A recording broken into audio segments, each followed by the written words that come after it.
Everyone, दृष्टि के teaching exam YouTube channel में एक बार फिर से आपका स्वागत है। मैं हूं गीतांजलि शुक्ला। जैसा कि आप सभी जानते हैं, हम यहाँ दिल्ली अधीनस्थ सेवा चयन बोर्ड यानी DSSB के ज्योग्राफी सेगमेंट पर चर्चा कर रहे हैं। DSSB के सिलेबस में मेंशन, जो सोशल साइंस में मेंशन, इसमें भूगोल विषय शामिल है। भूगोल में वे कौन से खास टॉपिक हैं, जिन खास टॉपिक के हमें कंसेप्ट को समझना है, उनके कंसेप्ट के साथ साथ कुछ तथ्यों को भी जानना जरूरी है, ताकि जब भी आप इस एग्जाम को अपीयर करने जाएं तो आप उस प्रश्न पत्र को हल कर पाने में अपने आप को सक्षम पाएं। ठीक है, तो मुख्य उद्देश्य क्या है कि जो भी भूगोल के सिलेबस में टॉपिक मेंशन है, उन टॉपिक की कंसेप्ट को हम समझ पाएं। ठीक, ध्यान रखिएगा। तो आप क्या कह सकते हैं, सीरीज को ज्योग्राफी कंसेप्ट टॉक, जो कि किससे रिलेटेड है, DSSB से। ठीक, शुरू करते हैं कि आज हम किस खास टॉपिक पर चर्चा करने वाले हैं। तो देखिए, इससे पहले हमने बहुत से इंपॉर्टेंट टॉपिक पर चर्चा कर रखा है, जैसे ब्रह्मांड की उत्पत्ति, आकाशगंगाओं का निर्माण, तारों का जन्म, विकास, उनकी मृत्यु, फिर हमने सौरमंडल के बारे में समझा। उसके बाद हम यह क्रम आगे बढ़ाते हुए पृथ्वी की उत्पत्ति के बारे में समझते हैं। पृथ्वी की उत्पत्ति के बाद हमने पढ़ा था कि आखिर पृथ्वी की जो भूगर्भ है, उस भूगर्भ में जो भी गतिविधियां, घटनाएं घटित हो रही हैं, उनके बारे में कैसे पता लगाया गया।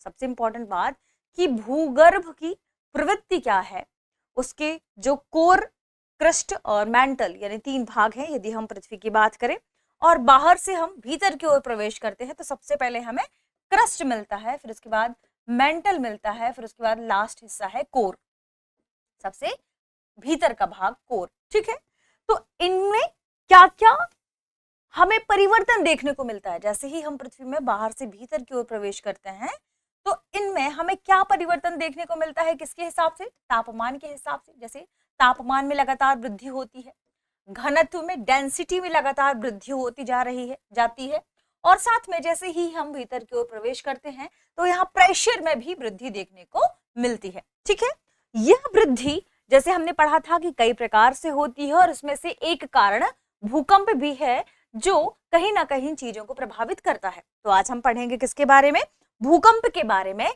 अर्थक्वेक के बारे में।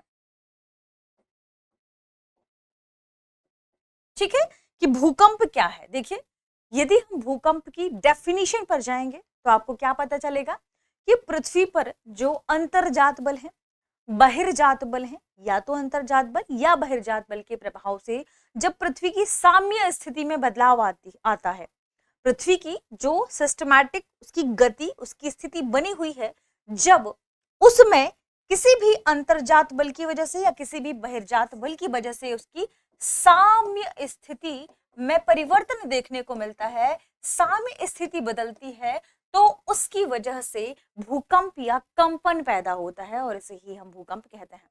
ठीक है, तो भूकंप मतलब क्या, भूकंप का मतलब है पृथ्वी पर होने वाला कंपन, पृथ्वी पर होने वाला कंपन।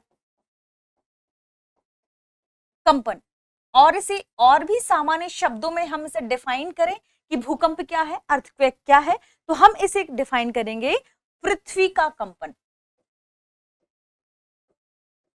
पृथ्वी का कंपन।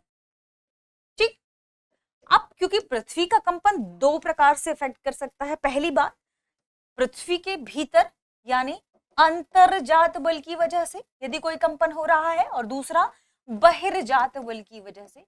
बहिर्जात बल की वजह से कंपन आपको बहुत कम ही देखने को मिलेंगे, हालांकि कुछ मानवीय गतिविधियां भी प्रभावित करती हैं, जैसे परमाणु परीक्षण हो रहा है, डायनामाइट आदि का प्रयोग किया जा रहा है, तो फिर यहाँ पर आप देखेंगे कि मानव जनित गतिविधियों से भी कंपन देखने को मिलेगा, भूकंप आ सकते हैं। लेकिन जो मुख्य कारण है भूकंप के, वे है प्राकृतिक कारण। ध्यान रखिएगा, प्राकृतिक कारण मुख्य कारण है किसके, भूकंप के। अब जब भूकंप के बारे में आपसे पूछा जाए या कहीं लिखने के लिए आए, तब आप इसे कैसे डिफाइन करेंगे। तो ध्यान रखिएगा कि भूकंपीय तरंगों का अध्ययन, भूकंपीय तरंगों की अध्ययन की जब बात की जाएगी तो भूकंपीय तरंगों का अध्ययन क्या डिसाइड करता है, भूकंपीय तरंगों के अध्ययन से हमें यह पता चलता है कि पृथ्वी की आंतरिक जो गतिविधियां हैं वे किस प्रकार की हैं। यानी कहीं ना कहीं भूकंपी तरंगों के माध्यम से पृथ्वी की आंतरिक स्थितियों के अध्ययन के बारे में पता किया जा सकता है। तो ध्यान रखिएगा, भूकंपी तरंगों का अध्ययन किसके लिए सहायक है? ताकि जो पृथ्वी की आंतरिक गतिविधियां हैं हम उन्हें जान सकें, पृथ्वी की आंतरिक परतों के बारे में हम संपूर्ण जो जानकारी है वो इकट्ठा कर सकें, उसका विश्लेषण कर सकें। ठीक है, तो इसलिए यह पृथ्वी की संरचना के रूप में भी जाना जाता है। यानी जब हम पृथ्वी की संरचना को पढ़ेंगे तो एक हिस्सा ज्वालामुखी भी उसमें शामिल होगा, एक हिस्सा भूकंप वाला भी उसमें शामिल हो जाता है। ठीक, अब भूकंप आते कहां पर हैं और किस वजह से आते हैं, क्योंकि ये भी इंपॉर्टेंट है जानना कि पृथ्वी पर यह जो कंपन हो रहा है, जिस पृथ्वी की कंपन की हम बात कर रहे हैं, यह कंपन होता क्यों है। ठीक, और भूकंप को हम सभी ने कई बार महसूस भी किया है। आपने देखा होगा अचानक से आपका पंखा हिलने लगता है, या कई ऐसी गतिविधियां देखी हैं जब ज्यादा रिएक्टर का भूकंप आता है तो बिल्डिंग की बिल्डिंग क्या हो जाती है, नष्ट हो जाती है। तो यदि बहुत अधिक रिएक्टर का भूकंप आता है तो उससे जान माल की काफी हानि भी हो सकती है। ठीक है, देखिए, भूकंप को पढ़ना यानी पृथ्वी की आंतरिक परतों के बारे में जानकारी, पृथ्वी की आंतरिक परतों का अध्ययन। ठीक, इसके भीतर हम भूकंप को शामिल कर सकते हैं। अब बात आएगी कि भूकंप के कारण क्या क्या हो सकते हैं, किन कारणों से भूकंप आता है। तो सबसे इंपॉर्टेंट बात, जो पृथ्वी का भूखंड है या हम कहें भूपर्पटी वाला भाग है जो पृथ्वी का, भूपर्पटी में चूंकि बहुत गहन दरारें पाई जाती हैं, पृथ्वी की पर्पटी में जो चट्टानें हैं, जो शैलें हैं, इन शैलों में यदि बहुत गहन दरारें हैं, यानी शैलों में यदि गहन दरारें हैं, जिन्हें हम क्या कहते हैं, जिन्हें हम कहते हैं भ्रंश।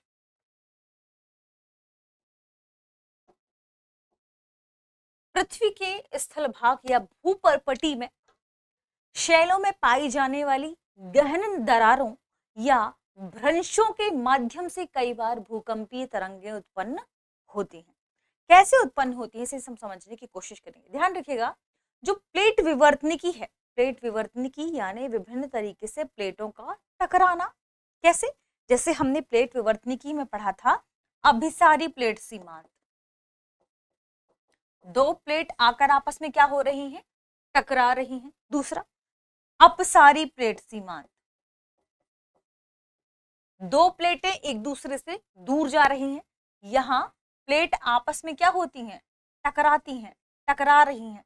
टकराने की वजह से जो हलचल होगी भीतर, पृथ्वी के भीतर आंतरिक हिस्से में, उससे जो तरंगें उत्पन्न होगी उन्हें हम भूकंप कहेंगे। ठीक, दूसरा, जो तरंगें, जो प्लेट आपस में पहले नजदीक है मान लीजिए, फिर ये प्लेटें एक दूसरे से दूर जा रही हैं विपरीत दिशा में, ये भ्रंश जो है, इन भ्रंशों में देखिए जो गहन दरारें हैं, इन गहन दरारों में जो प्लेट्स नजदीक हैं, अभी तो घर्षण बल की वजह से ये क्या है, एक दूसरे से बंधी हुई है, लेकिन जब इनके बीच की दूरी बढ़ती है और ये प्लेट एक दूसरे की विपरीत दिशा में जाते हैं तो ये भ्रंश, ये दरारें क्या होंगी, और गहरी होंगी। इनके बीच का जो गैप है वो क्या होगा, और बढ़ेगा। यानी जब शैलों की ये जो प्लेट है, शैलों के जो टुकड़े हैं विपरीत दिशा में जाते हैं तो इनके बीच जो यहाँ ऊर्जा उत्पन्न होगी, उस ऊर्जा की वजह से तरंगे निकलेंगी। ध्यान रखिएगा, इस ऊर्जा की वजह से क्या होंगी, तरंगे निकलेंगी, और यही भूकंपी तरंगे कहलाती हैं। भूमि के भीतर ये घटनाएं घटित हो रही हैं, इन्हें भूकंपी तरंगे हम कहते हैं। और एक और प्लेट सीमांत है जिसे हम कहते हैं समानांतर प्लेट सीमांत। समानांतर यानी कुछ इस तरीके से गति, एक प्लेट के ठीक ऊपर दूसरी प्लेट है समानांतर में और इनके बीच में कुछ इस तरीके से गति हो तो इसे समानांतर प्लेट सीमांत कहते हैं।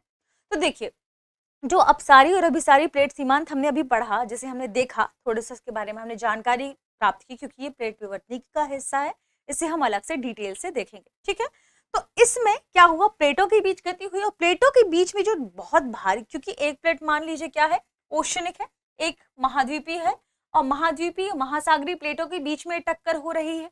महाद्वीपीय प्लेटों के बीच में भी ये टक्कर होती है और महासागरीय प्लेटों के बीच में भी ये टक्कर होती है।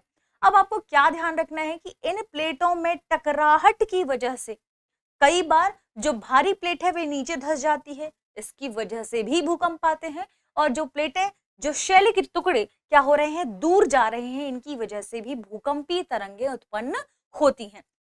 तो भूकंपीय तरंगों के उत्पन्न होने की वजह ये है, ये हमने पढ़ा। ठीक है, तो कहीं ना कहीं जो प्लेट विवर्तनिकी है, ध्यान रखिएगा, प्लेट विवर्तनिकी भूकंपीय तरंगों के उत्पन्न होने का महत्वपूर्ण कारण है, या कह सकते हैं हम मुख्य कारण है। ठीक है, और प्लेट विवर्तनिकी में ही ध्यान रखना है कि कुछ ऐसी गतिविधियां हैं, जैसे जो भारी प्लेट टकराकर नीचे की ओर गई, वहां पर गलन शुरू हुई, क्योंकि पृथ्वी के आंतरिक हिस्से में क्या है, मान लीजिए भारी प्लेट है, ठीक, ये हल्की प्लेट है, टकराकर नीचे की ओर गई, अभी पृथ्वी के आंतरिक हिस्से में जा रही है, यहाँ पर टेम्परेचर बहुत अधिक है, टेम्परेचर दबाव बहुत अधिक है, जिसकी वजह से प्लेट क्या हो रही है, पिघल जाएगी, गर्म गलित अवस्था में आएगी, फिर यह अवसाद ऊपर की तरफ उठेगा।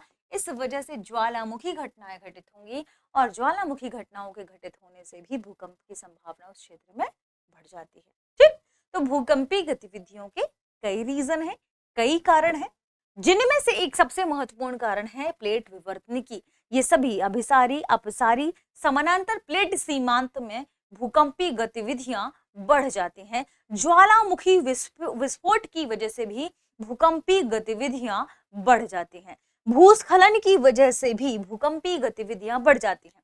यानी पहाड़ी क्षेत्रों में हम बात करें, यदि बहुत ऊंचाई से कोई क्षेत्र या बहुत बड़ा मलबा या चट्टान का टुकड़ा यदि नीचे की ओर धंसता है या नीचे की ओर गिरता है, तो इसकी वजह से भी भूकंपीय गतिविधियां आती हैं, क्योंकि उसने धरती पर क्या किया, कंपन उत्पन्न कर दिया। ठीक है, तो ये भी एक कारण है। पृथ्वी में यदि असंतुलन उत्पन्न होता है, तो इसकी वजह से भी भूकंपीय गतिविधियां होती हैं या भूकंपीय तरंगें पैदा होती हैं। अब यहाँ सबसे इंपॉर्टेंट चीज जो हमें जानना है वह है कि आखिर भूकंपीय तरंगें कहाँ से उत्पन्न हो रही हैं। देखिए, मान लीजिए यह पृथ्वी है, और जो प्लेट विवर्तनिकी की घटना है, या मान लीजिए ज्वालामुखी की घटना है, या कोई चीज यहाँ घटित हो रही है। ठीक, यहाँ पर जहां ये घटना घटित हुई, यहां से भूकंपीय तरंगें ऊर्जा के साथ उत्पन्न होती हैं, वह हिस्सा पृथ्वी का, वह भूकंप के लिए क्या कहलाता है, उद्गम केंद्र कहलाता है।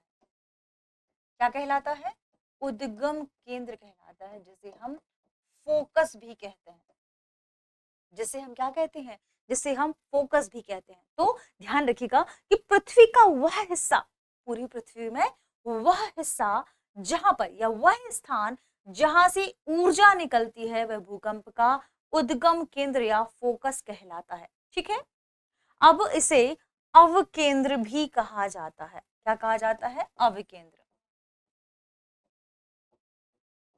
ये आपको ध्यान रखना है, क्योंकि उद्गम केंद्र को ही अभिकेंद्र कहा जाता है। ये आपको कई जगह पर नहीं मिलेगा। ठीक है, तो इसे क्या कहते हैं, अभिकेंद्र, या आप ध्यान रखें इसे हाइपो सेंटर भी कहते हैं, हाइपो सेंटर। ठीक, अब चूंकि यहां से तरंगे उत्पन्न हुई, इस स्थान से तरंगे उत्पन्न हुई, ये तरंगे उत्पन्न होकर चारों दिशाओं में बाहर की ओर बढ़ती हैं। ठीक है, चारों दिशाओं में क्या हो रही है, बाहर की ओर बढ़ती हैं, और सबसे पहले पृथ्वी की भूपर्पटी में या पृथ्वी के धरातल पर जहां सबसे पहले इन तरंगों को महसूस किया जाता है, उस बिंदु को, पृथ्वी के उस हिस्से को अधिकेंद्र कहते हैं। ध्यान रखिएगा, इसे ही क्या कहते हैं, अधिकेंद्र कहते हैं।